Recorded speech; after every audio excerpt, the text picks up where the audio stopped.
according to Market Watch. After a year of navigating, it says here, after a year of navigating stormy geopolitical developments that has kept businesses and consumers on edge, the U.S. economy is starting to look like it could have a smooth descent to a soft landing. What does that mean? Well, I know the Fed, their target has been 2% as far as inflation goes, without recession, and that's been, boy, a long time before that. And it all plays into, I mean, if food prices are going down, if we can get a handle on the real estate, that'd be a good thing. Joining us now, let's talk jobs, let's talk inflation, let's talk, is it really looking better? Do we actually feel better at the store? Steve Cotton is a financial strategist, multifaceted career. He does investments, business, government, good friend of the show, been doing this all his life, and he joins us now. Steve, hey, good morning. Well, good morning, Mike. Good to be with you all. Are the numbers showing that we're on a steady course of betterment, or is this just perception? No, I think it's the pre-perception.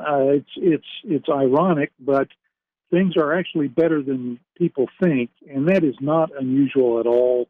When you've had major economics and tax and regulatory changes, it takes a while. There's a lag effect before everybody starts feeling it. But I've got about 14 different factors that are positive that are putting wind under the economy's wings. And I think this year people are going to start to realize things are actually better than they think. Well, prove it to me, Steve. You got 14. We may not get through all 14, but give me some. Let's go. Well, I'll give you some real fast. Number one, they reauthorized the 2017 Trump tax cuts this year, or 2025. We've added no tax on tips, no tax on overtime. We've added a $6,000 tax credit for Social Security recipients below a certain level. We're cutting regulations. Business expensing is now permitted to be done in 1 year as opposed to 30 years. That's huge. We've got lower trade barriers, which means new business for the U.S., lower tariffs in some cases on our products. Inflation's down from 9 to 3.5%. Employment is steady, lower gas prices, $60 a barrel oil, and I can go on. So why? Because of I do a lot of coffee shop stuff, as you know. Yep. Why do people tend to talk about how much they're hurting financially then? Well, I think there's still sticky inflation in certain areas. I know when my wife and I go out to dinner, you can't hardly, if you go any place with alcohol, you're going to spend $100 to $200 every darn time.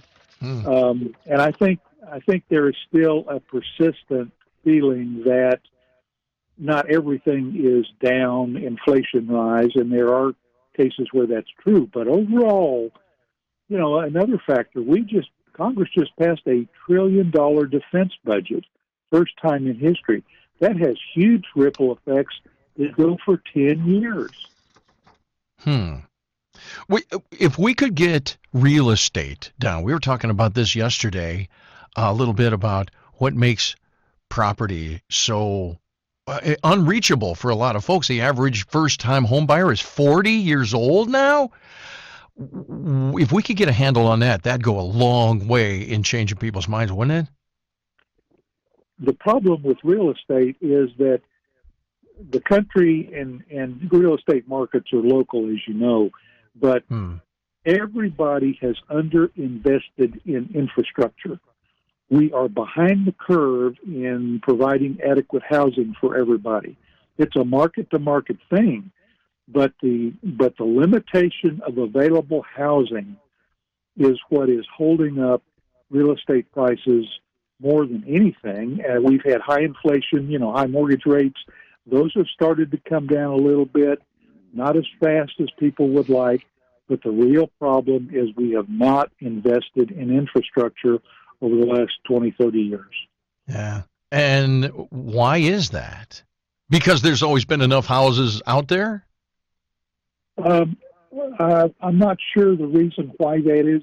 You're like asking, why has there been a shortage of policy wisdom? Good question. Well, I was reading yesterday that the typical American worker, someone who is gainfully employed, still only has about $1,000 in savings. Does that ring true to you? Does that sound about right? That shocks me. I think that's probably closer to the truth when it comes to savings. Now, a lot of workers have 401ks, and of course, you don't want to touch those, until you're retired. But I think most people have. In COVID, they accumulated a little bit more money, and they worked down some of their debt. But people are short. Americans are consistently poor savers. They are high spenders, but a lot of Americans do have a fair amount in their 401k or 403b if they're with a nonprofit, but they're not fat. Well, when did that change, by the way, Steve?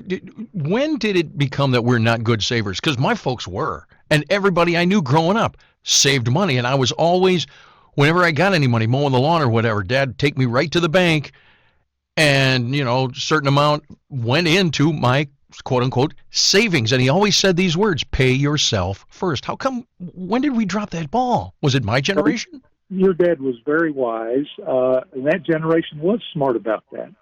That generation also had known the Depression, had known the 40s and 50s. I think it's a generational thing, Mike. I think the baby boomers were high spender families, low savers.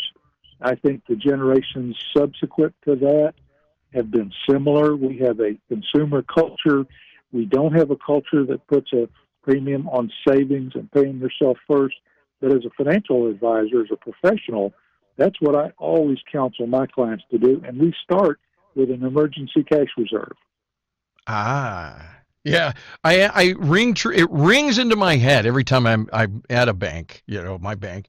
I always, my dad, pay yourself first, or if I had $10 and I went and I would buy something in front of him, he'd go, what was that, burning a hole in your pocket, was it? You had to have that? I'm like, Dad, it's pens and pencils, I got to write.